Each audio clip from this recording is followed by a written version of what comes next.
Ang dating religion ko po ay Bethany Fellowship. Pumapalakpak po, sumasayaw, nagtataas po ng kamay. Ganun po yung worship po namin sa Bethany. Pwedeng batang mag-preach. Hindi ko nga po sinasabi nun, ay sa Iglesia ni Cristo, ayoko dyan. Kasi bakit po? Marami pong bawal eh. Bawal uminom, bawal magsugal, bawal ang pagkain ng dinuguan, mag-boyfriend ng hindi iglesia. Sa Bethany po, magagawa ko po lahat. Makakain ko po lahat. Nakita ko po yung kapilya. Maayos.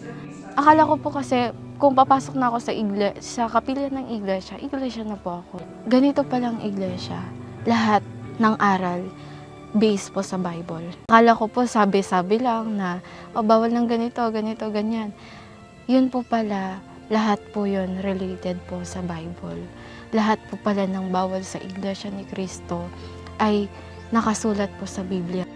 Hindi po pala tama yung tinatawag na Trinidad, na Diyos Ama, Diyos Anak, at Diyos Espiritu Santo. Nakasulat po pala sa Biblia na ang tunay na Diyos ay ang Ama.